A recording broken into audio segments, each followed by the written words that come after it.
Hey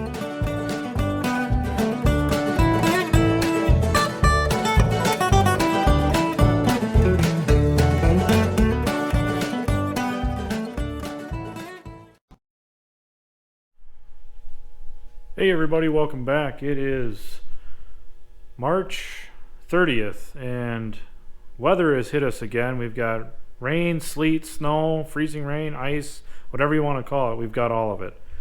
So the temperatures are back down in the gutter. But today we are bringing you a video of a Fairbanks Morse FMJ 4-cylinder Magneto rebuild and restoration. So I'm going to kind of go through it. I'll narrate it the same way I did in the H4 video. One thing I want to note, I did already do the work in a previous day, so the video I'm making right now, this video, is actually after the fact. But I didn't have time to film the intro before going into Rudy's and doing the work. So what you're going to see is what I did yesterday. So before we jump into that video, I wanted to give you a quick little sneak peek as to what we got going on with Connor Super M. Resurfaced the rear main seal carrier. Cleaned up the carrier for the throwout bearing.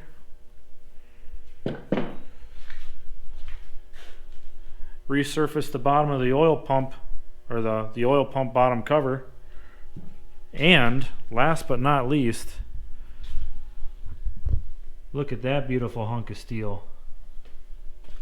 We've got a freshly decked block. Counter bores are redone. All the bores in the block themselves are cleaned up and ready. So at this point, we're just waiting on parts. So while we wait, why don't we do that FMJ? Let's check it out.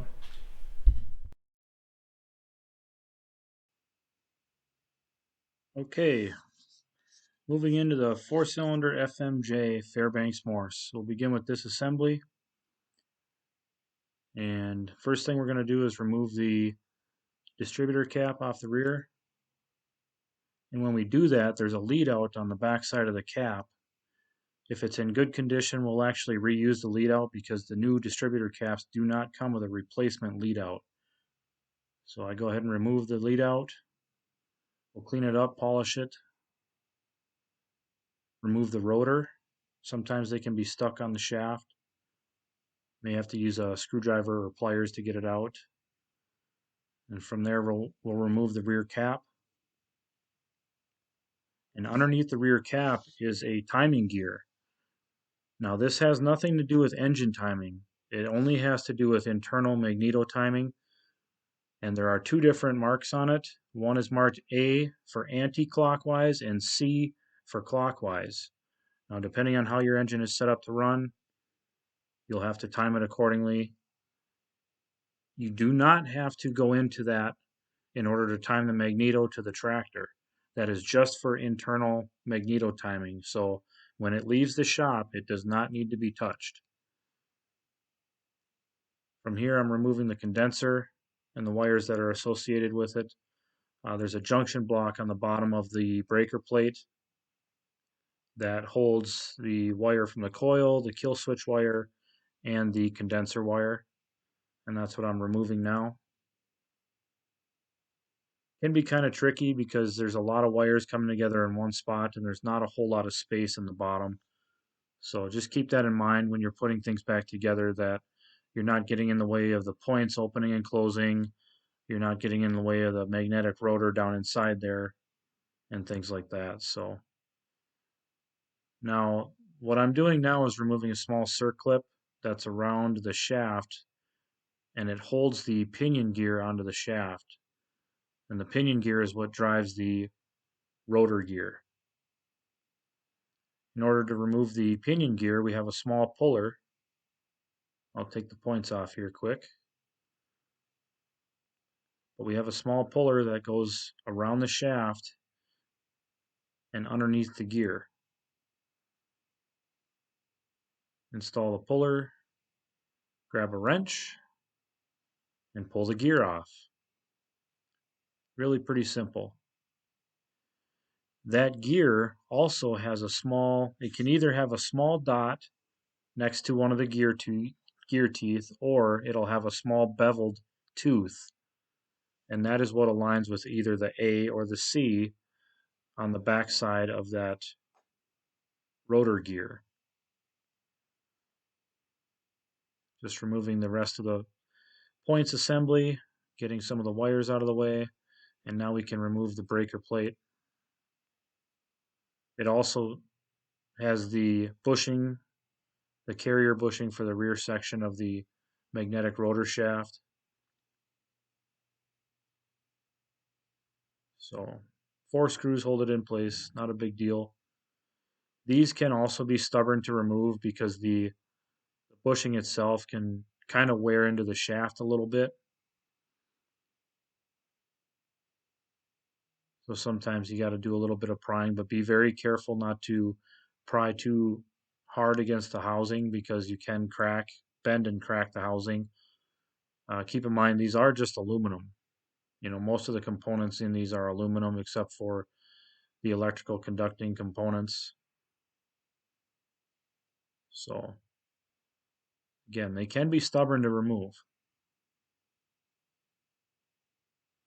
And I think I actually stopped the video here because I needed to use another method to get it broke loose. So now that we've got it loose, we can work it up off the shaft, check it out, make sure there's no cracks or anything. Now from this point, we can attempt to remove the screws that hold the coil in place, but a lot of times these are very difficult to remove. These ones luckily came out without issue. Sometimes you have to use heat, sometimes you have to drill them out because they've been stripped and there's just no way to get them out. I've also ran into instances where we've had to helicoil the holes that these screws go into. But luckily these ones came out no problem. From there we can remove the coil and coil bar. There's also a contact on the back of the coil, which is where the lead out makes contact from the distributor cap. I like to remove the screw and the contact just in case one isn't included with a new coil. Now we can take apart the front half, the impulse and impulse drive. There is a washer underneath some of these nuts that have fold over lock tabs on them. So you just bend those out of the way so you can get your socket on. They're not very big, so it can be kind of a challenge to get those bent out of the way. But once they're out of the way, you can remove the nut that holds the impulse drive on, or the impulse cup, I should say. Now these springs are under tension, they are wound, that are underneath the impulse cup. So when you pull the impulse cup forward, it will unwind itself, if you will. The spring will release the tension and it'll unwind. So be mindful of that. You probably want to be hanging on to the magneto when you're doing that. You can see it kind of spun around. There's the spring. We always inspect the spring, make sure it's not severely rusted or damaged, bent. Just working it out of the cup with the screwdriver.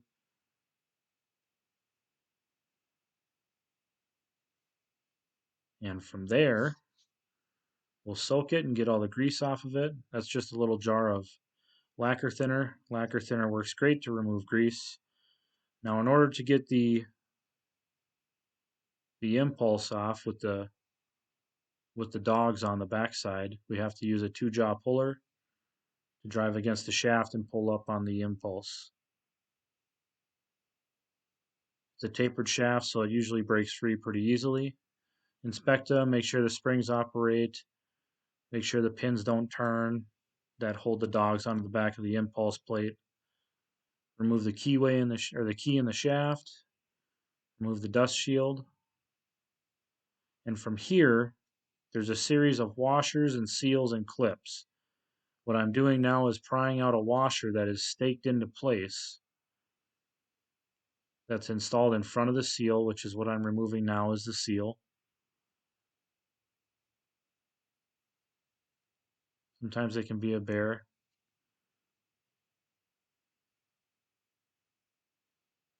Just kind of work your way around, get the seal up and out. And then there's another thinner washer that separates the seal from the bearing that's behind it. There's a roller, a ball bearing that's behind that washer that does get greased. And they can be kind of a challenge to remove as well, just because they're down inside a recession, so it's hard to get a grasp on it. But once we get that out, there's a small clip that holds the shaft in the bearing, or in front of the bearing.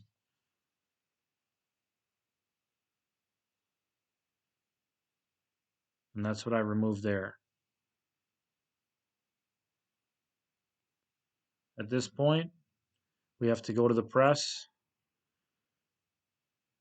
We press out the magnetic rotor, making sure to catch it as it comes through the back side of the magneto housing so we don't drop it and damage it.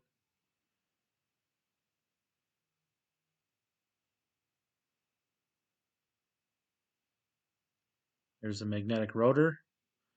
Now, before we remove the bearing, there's a C-clip that needs to be removed. Do not forget that C-clip. There it is.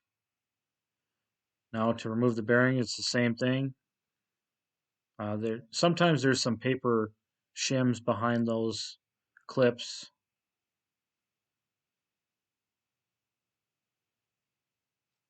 So I had to go over to the press to remove the bearing. But now after cleanup, we're starting reassembly. This is a paper shim that I've applied a thin layer of grease to that goes down inside the recession where the bearing is pressed into. Newly greased bearing goes down into the opening with the shim. The shim is already installed in that opening.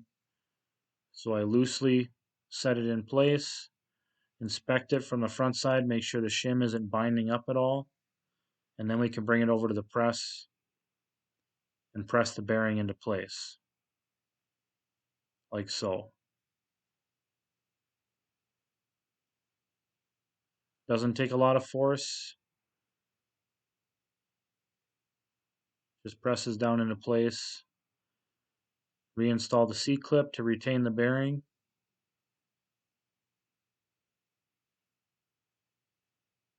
Make sure it's in that groove that's down in the recession of the housing there. And that's what I'm doing. I'm just readjusting the clip to ensure that it's in that groove. From there we can press in the magnetic rotor after we've cleaned it up and recharged the magnets.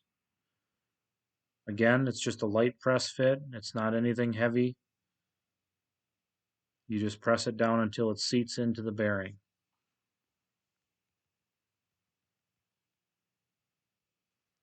That's all there is to it. Notice I've already installed the kill switch wire. That's something you want to get done right away. Here we're installing the clip, the inner washer, the seal with some grease on it.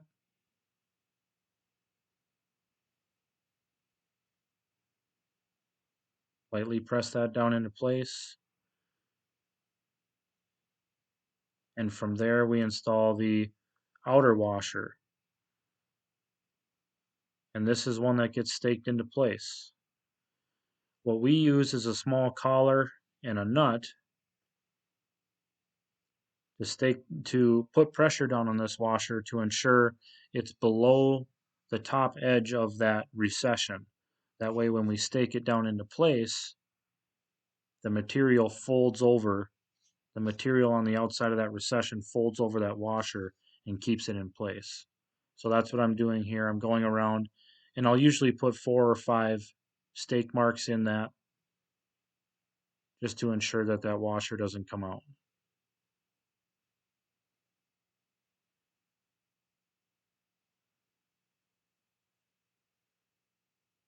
So there we go. Now we can install the spring in the impulse cup. Always ensure you use a good coat of grease inside the cup so the spring has something to lubricate itself with. Not too much, just a light coat is plenty. I lubricate the spring as well. Try to distribute the grease as best I can.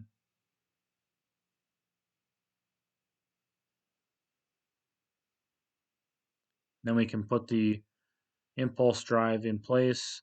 There is a long slot and a short slot. Always install the long slot into the tab of the spring. If you install the short slot, it'll bottom out that impulse plate and bind up on the spring.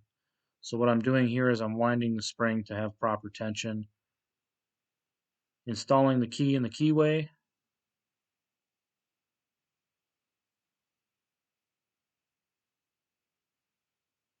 And sliding the impulse down into place. Whoop, forgot the dust shield. Okay, now we can put the key in the keyway. Install the impulse.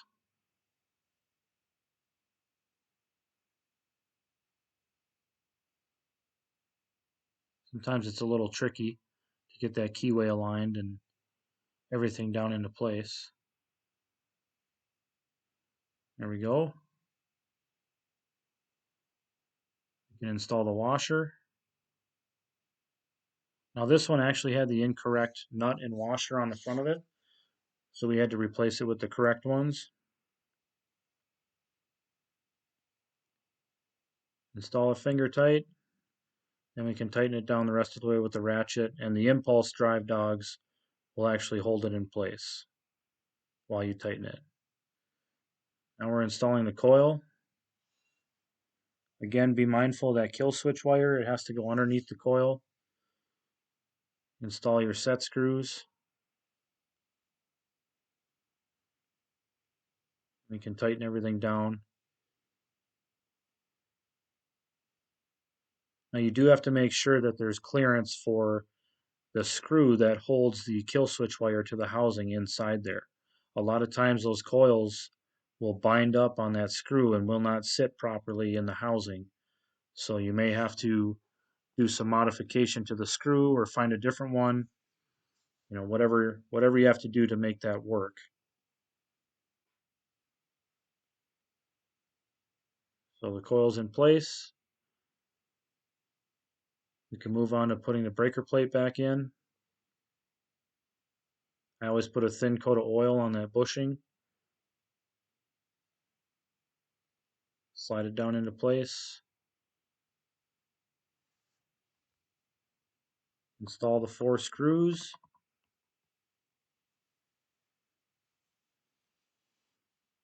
And tighten everything down. Equally, of course.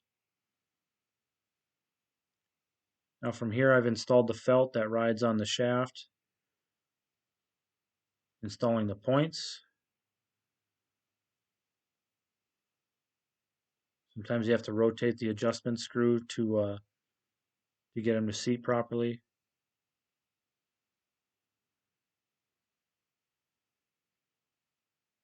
And the point gap is set to 15 thousandths on these. So 0.015. Moving forward with the condenser.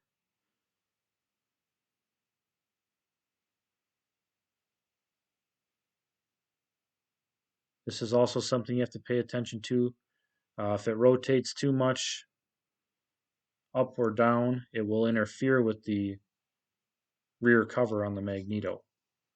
So make sure it's in a vertical position and it's not going to interfere with anything, any covers, any gaskets, any of the wires that you're routing, the coil wire, the kill switch wire.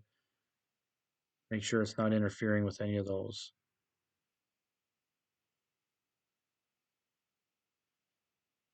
Now that we've got all the wires connected at the junction block, everything's in place, points are gapped, we can install the pinion gear. And there's a little slot on the inside of the pinion gear that slides over a pin in the end of that magnetic rotor shaft. Here I'm installing the little circlip that goes around the shaft itself and holds the gear in place. Make sure everything turns properly. There's no binding or anything.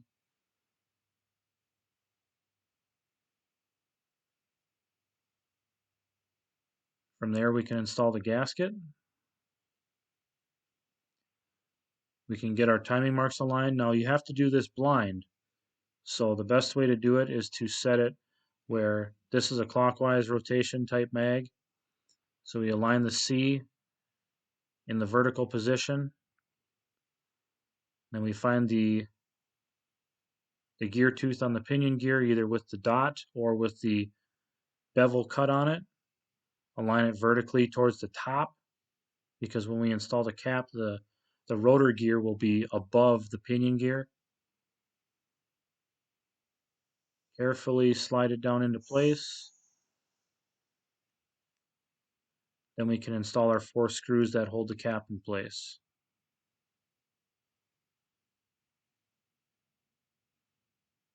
From this point, we can install the rotor.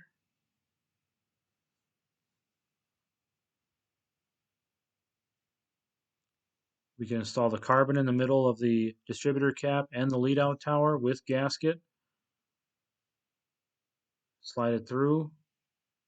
Ensure that it makes contact. You should have a little bit of pressure on that lead out tower from the back of the contact on that coil. So you'll have to apply some pressure to push it down into place. Install your screws and tighten everything up.